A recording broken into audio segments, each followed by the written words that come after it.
Hey everyone, and welcome to the second episode of Thinking in Concepts in relation to your body.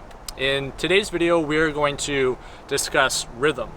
Now, rhythm is probably one of the most underutilized aspects of movement and training as a whole compared to just about every other facet of training.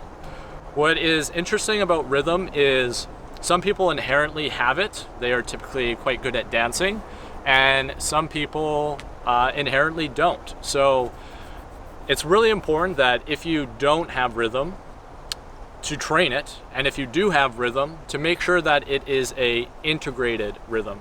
If you look at certain aspects of dancing, we'll say like if you're gonna like pop, for example, there's a certain level of tension that's gonna take me through that range of motion, but it's also lacking a certain aspect of rhythm compared to if I went, there's more of a flow to that. That might have even been a little bit too robotic.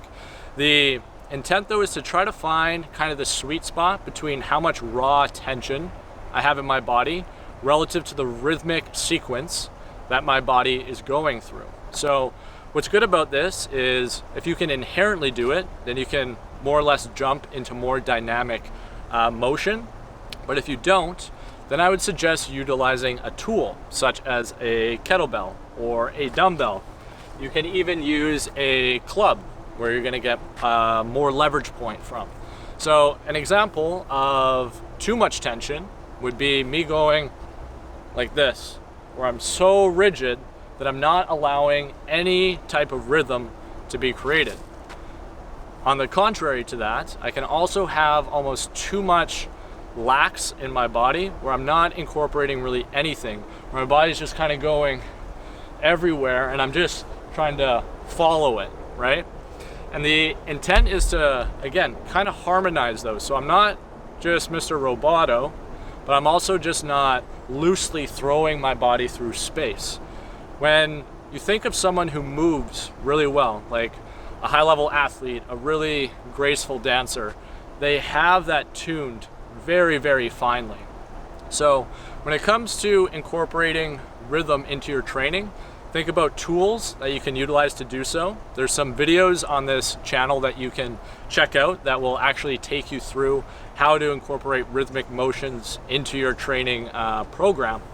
But just think on a day-to-day basis that I'm not going to be too rigid where I'm just here all the time, but I'm not just going to let my body just kind of go wherever, right?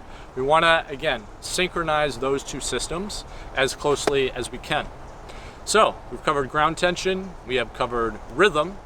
The last one we're going to cover is quality control. So I'll get more into that in the third episode. If you did enjoy this video, don't be afraid to like as well as subscribe to the channel for more future content on really how to optimize your mind, your body, and ultimately complete a set of skills for mastery. If that's something that you're into, then like I said, like and subscribe, but also share this with someone who you think might find value in it, as the YouTube algorithm just really likes that, and it just brings more like-minded people like yourself to the platform.